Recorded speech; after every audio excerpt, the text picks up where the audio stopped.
I thought the camera was broken, until I saw it was still watching everything. I opened the file expecting nothing. It was recording my wife.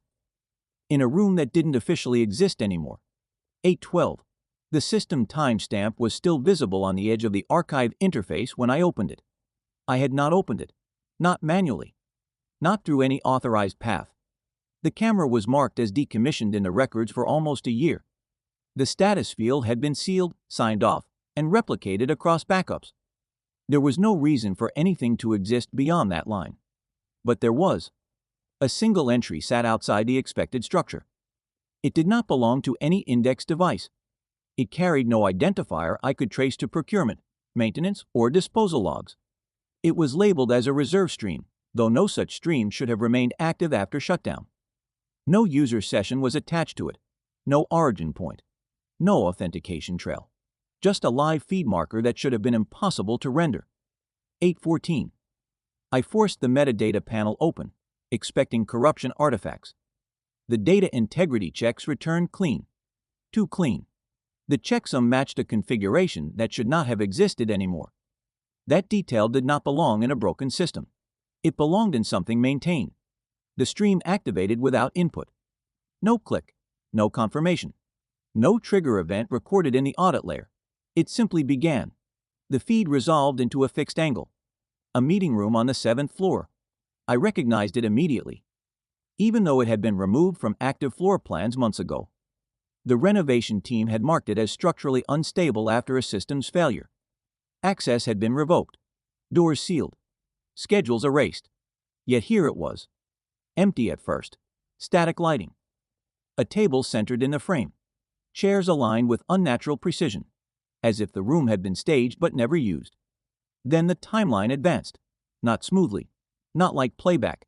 More like skipping across verified moments that were stitched together without visible transition. 8:17. The door entered the frame. My wife stepped in first. No hesitation. No visible delay at the threshold. Her movement suggested familiarity, not caution.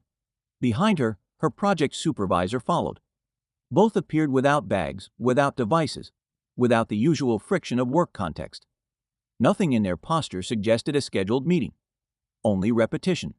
They did not look at the camera. The angle confirmed it was positioned in a blind architectural corner. Whoever had placed it had done so with intent. The feed continued for 11 minutes. No change in framing. No camera adjustment. Only subtle shifts in body orientation, movement patterns, distance between them. Nothing explicitly defined, yet everything structured around a sequence that did not belong in any official log of that room. At 8:28, the stream ended abruptly. No fade. No corruption spike. Just termination, as if someone had cut a physical cable. I checked the system log layer. There was no record of playback, no record of access, no record of existence during that window. But the file remained cached, still active, still updating its index pointer. 8:23. A second file appeared without a creation event. Same room, same angle, same participants, but dated 1 week earlier. I opened it. The system did not resist. It accepted my request as if I had already been authorized long before I ever touched it. The sequence repeated with minor deviations that did not affect structure. Timing remained identical. Entry patterns matched within margins too small to be coincidental. Even the pauses between movement phases align like preloaded instructions being executed rather than spontaneous behavior. This was not recording variance. It was replication. A controlled loop stored outside normal archival rules. I checked the device registry again. The camera ID remained null. Not missing. Not corrupted. Null as if it had never been assigned identity in the first place. That was not a failure state I recognized. It was intentional absence. Another file appeared. Then another. Each one separated by identical temporal spacing. Each one tied to the same room. Each one maintaining the same structure while shifting small internal details that suggested observation from multiple instances rather than a single capture point. Something was preserving this outside the system. Not the security layer. Not the backup chain. Something deeper than both. I paused the feed and let the frozen frame fill the screen. The room looked ordinary again. That was the most disturbing part. Ordinary spaces did not generate invisible archives. Invisible archives did not replicate. And systems that had been decommissioned did not continue to record without permission. Yet this one had. And someone had ensured it would continue long after I believed it was dead. 9:10. I opened the calendar system expecting absence. There was no meeting confirmed under her profile. No internal booking. No external invite. No shadow entry routed through assistants or shared workspaces. The same was true for him. Both schedules were empty in parallel. Not slightly misaligned. Not partially concealed. Fully blank, as if the day had been structurally erased before it began. But the building logs contradicted it. Their access badges had been used. Not once, not randomly. In a pattern that repeated every Thursday. 1832 entry. 1853 exit. No variation across weeks. I cross-checked older logs. The repetition was intact, mechanical, predictable. Human behavior does not normally survive that level of consistency without intention behind it. 9:40. HR records should have carried friction. They usually did. Late edits, audit flags, timestamp corrections. Instead, the logs were too clean. Entire access chains had been rewritten without residue. Not deleted in the usual sense. Reconstructed as if the original events had never required recording at all. The modification layer showed elevated privileges. Not assigned to any active administrator. Not tied to any known escalation protocol. A blank authority existed inside the system, and it had been active for months. 10:05. The pattern became unavoidable once I aligned the datasets. Empty calendar entries. Confirmed physical presence. Cleaned HR trails. Identical weekly repetition. A cycle without official existence but full operational footprint. It did not behave like concealment. Concealment leaves distortion. This left structure. The only anomaly was intent. Why erase something that, according to the system, was already invisible? That contradiction did not resolve through standard analysis. It persisted across every layer I inspected. 10:22. I isolated the badge routing layer and ran a full reconstruction of access hierarchies. That was when I saw it. A secondary authorization path had been embedded beneath the primary identity graph. Not attached, not linked. Running parallel, as if it had never been meant to interact with visible infrastructure. It activated only during that narrow Thursday window, 1832 to 1853. The same window repeated across all records. The system was not hiding events. It was separating them. Partitioning reality into segments that never touched the official timeline. And then the second layer expanded. Not as new data, but as corrected perspective. The deleted HR entries reappeared in partial form. Not restored but reframed through a different indexing structure. The meeting room access aligned with the archival stream I had already seen, but from another angle of control. This was not two people moving through a building unnoticed. This was a controlled loop maintained outside institutional awareness, with infrastructure that actively prevented correlation. I ran one final trace through the privilege source. The origin did not resolve to a department. It resolved to a system process that should have been deprecated years ago. Still active. Still issuing authorization. Still rewriting what the building was allowed to remember. And then I saw the final inconsistency. Not in the logs. In the structure that was maintaining them. Day 2. 7:55. I had already reduced the dataset to a narrow window.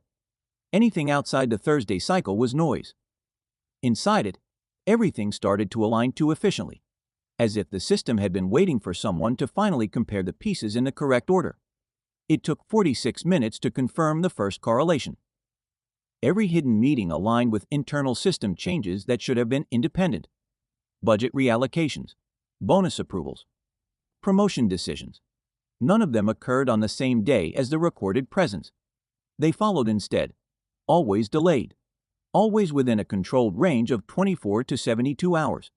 The delay was consistent enough to stop being coincidence. It behaved like dependency, as if one event did not trigger another directly, but released a sequence already prepared in advance. 8:41. I isolated the archival footage metadata and removed all contextual labels. The video files contain no sound layer. That should have limited interpretation. Instead, it sharpened it. The absence of audio forced attention onto structure alone. Movement patterns were minimal. No unnecessary gestures. No wasted time between entry and exit. Each sequence followed the same internal economy of motion. Controlled. Efficient. Repeated without deviation across files that were supposed to be unrelated. It did not resemble behavior. It resembled execution. A procedure being completed under identical conditions each time, regardless of who was present in the frame. 9:12. A third participant appeared in a separate file. Different employee. Different profile. Different role inside the organization. But the same supervisor. The same room. The same duration. The same pattern of minimal interaction. The system did not flag deviation. It normalized it by repetition. Each variation was absorbed into the same structural template, as if individuality had no operational weight inside that space. I cross-referenced identity overlaps. There were none. That was the issue. Nothing connected these people in any official capacity. No shared project strong enough to justify synchronized presence. No recorded scheduling dependency. No operational requirement that would explain why the same room, under the same conditions, appeared repeatedly across unrelated personnel. Yet the structure remained identical. The system was not failing. It was reproducing. At 9:30, the classification model stopped returning meaningful divergence scores. Every new comparison collapsed into the same output range. The system no longer distinguished between separate instances. It treated them as variations of a single underlying event. That was the point where the pattern became unavoidable. This was not concealment in the traditional sense. Nothing was being hidden from observation. It was being maintained inside a parallel logic layer that operated independently from standard oversight. And that implied coordination, not accidental, not emergent, sustained. The final trace attempt returned a privilege boundary I had not seen before. It was not listed in any administrative hierarchy. It was not part of any documented escalation path. It existed beneath the visible system architecture, as if the organization had built an operational layer and then deliberately removed its acknowledgement from record. I attempted to resolve ownership. The request failed without error. No denial. No authorization prompt. Just absence of attribution. At that moment, the structure of the system itself became the answer. These events were not being hidden from the organization. They were being held inside a framework the organization no longer had access to interrogate, which meant the question I was asking was already outside permitted scope. And something inside the system had already accounted for that. Day 3. 014. The admin logs opened with a delay that was not part of the system's normal behavior. I had requested access through a standard diagnostic route, but the response came through a secondary authentication layer that should not have been reachable from my account tier. The session was temporary, timed, restricted to a narrow inspection window. Inside it, the data flow revealed something I had not accounted for. The camera stream was not routed into the main internal server. It had been redirected. Not once. Not through a backup chain. It was permanently pointed to a separate node. A closed segment that did not appear in any network map I had previously extracted. The ownership tag resolved only at a higher classification level. Legal Department Infrastructure, 019. That single attribution changed the structure of the problem. Legal systems were not passive storage layers. They were controlled environments. Anything routed through them was not simply recorded. It was curated. This meant the footage was not hidden from the organization. It was being isolated within the organization, separated from operational access, kept intact but removed from general visibility, treated as material that required containment rather than deletion. The distinction mattered. Hidden data suggests secrecy. Isolated data suggests control. 026. When I reevaluated the HR modification logs, the pattern shifted again. The deletions were no longer consistent with concealment behavior. They did not erase presence. They filtered it. Only specific elements were removed. Non-essential context. Secondary metadata. Peripheral activity that could generate interpretation outside controlled boundaries. What remained was a reduced version of reality. Clean, structured, legally safe. Not false. Just incomplete by design. 033. I traced the review chain that interacted with these records. There was always a processing step between event capture and final archival state.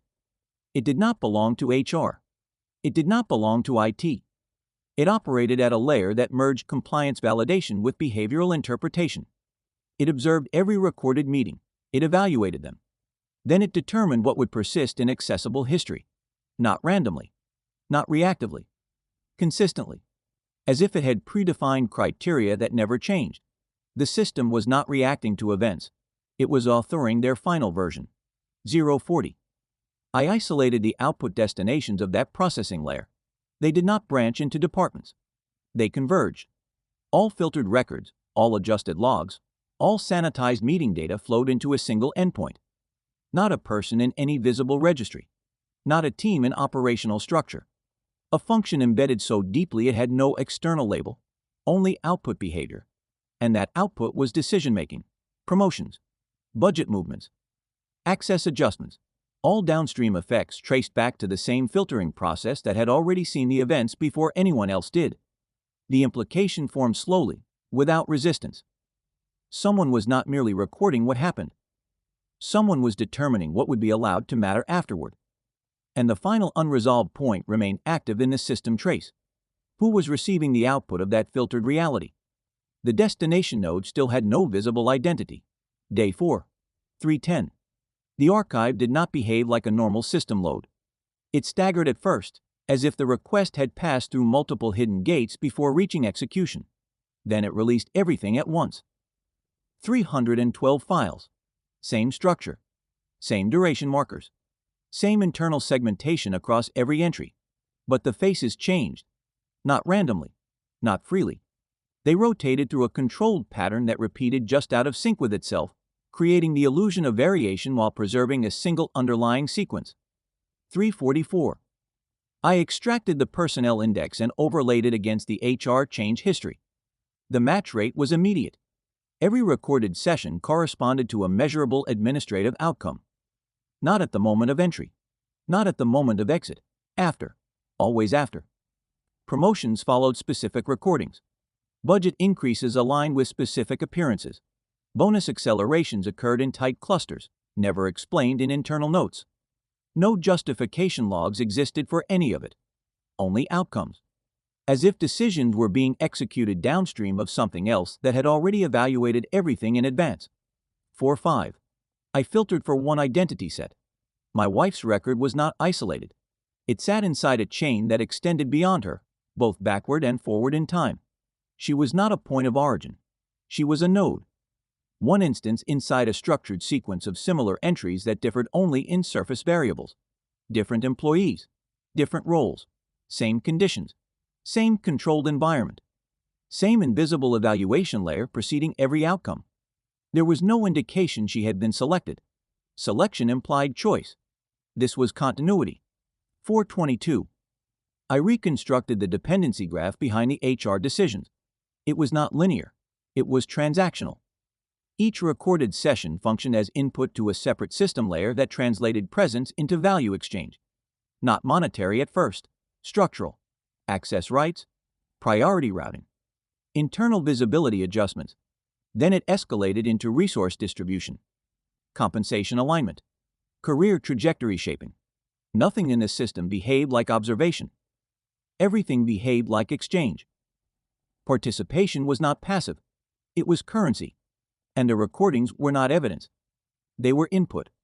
437. I stopped interpreting it as a personal breach. The scale no longer supported that framing. The architecture was operational, distributed, self-consistent. It processed human interaction as structured data for downstream allocation. The meeting room, the schedules, the recordings, the clean HR modifications. All of it formed a single pipeline. Capture, filter, convert, distribute. The system was not hiding behavior. It was harvesting it. 450. I reran the full sequence alignment across every participant profile. The pattern held without exception. Except one anomaly. There was a single point in the structure that did not map cleanly to any role, department, or recorded authorization layer. It had no repeated instance, no assigned identity, no traceable output category. It still received input. It still influenced outcomes, and it was still active in the last 312 files. The system treated it as essential, but never defined what it was, only where its effects ended up. And when I isolated the final dependency chain, the conclusion formed without ambiguity. I was inside the same system, not as observer, as participant, but my entry point into the structure did not appear in any of the recorded exchanges, which meant my role had been assigned somewhere I could not access, and something inside the system already knew exactly what I would find before I started looking. Day 5. A2. My access terminated without transition. No warning layer. No staged restriction. One moment the system was responsive, the next my credentials no longer existed in the authentication map. The account was marked as revoked at the core level, not suspended. Revocation erases ownership of the state itself. All active sessions were closed simultaneously. No rollback window. No recovery queue. 8.7. A security escort request appeared in the system channel. Not directed at me in explicit terms, but routed to my terminal instance. No explanation field. No context header. Just procedural activation, as if my presence had already been classified as an anomaly requiring removal from operational flow. The timing aligned too precisely with the access termination to be independent. It was already coordinated. 8.11. Before the lockout completed propagation across subsystems, I triggered a local archive dump. The data did not route through the network. It bypassed the standard export layer and wrote directly to isolated storage. 2 redundant copies were created. One internal, one external, neither registered in the central log index, which meant they did not officially exist. 8.15. One live stream remained active in the background thread. Same origin node, same camera pipeline. The system had not shut it down. It had segmented it, as if separating operational reality from administrative control was more important than stopping transmission. I opened it. 8.16. The feed was live, real time, no delay buffer, no historical reconstruction. The door entered frame again, but the composition had changed. Different faces now occupied the room. Same location, same angle, same controlled framing that ignored natural camera placement logic. The environment had not changed. Only participants had been rotated, as if the system was continuing the procedure with replacement variables. 8.17. No interruption occurred between transitions. The stream behaved like continuous execution rather than separate recordings. There was no indication of session reset, no encoding break, no temporal segmentation artifact. It was still one process, still running, still producing structured output. 8.18. The system logs began to populate faster than usual. Not errors, not warnings. Events. A new category had appeared in the telemetry stream, not system-generated, user-generated, but not assigned to any recognized identity pool. The label resolved as active view. Anonymous. 8.19. An external session had entered the same stream. After my access termination, after my archive extraction, the connection point was not routed through any standard authentication path. It appeared as if it had been injected directly into the viewing layer itself. No origin IP, no device signature. Just presence, watching the same feed I had already copied. 8.20. The system confirmed simultaneous access. 2 active observers. 1 local archive copy. 1 live stream viewer. The overlap created a state inconsistency that should have triggered isolation protocols, but none activated. Instead, the system adapted. It continued rendering both states as valid. Parallel truth layers running without conflict resolution. 8.21. The final log entry updated in real time. The unknown viewer had not only accessed the stream, they had registered the duplication event. They had seen that the archive existed before their connection began, which meant they were not reacting to the system. They were following it. And somewhere in the structure, the system had already accounted for their arrival before I ever left it.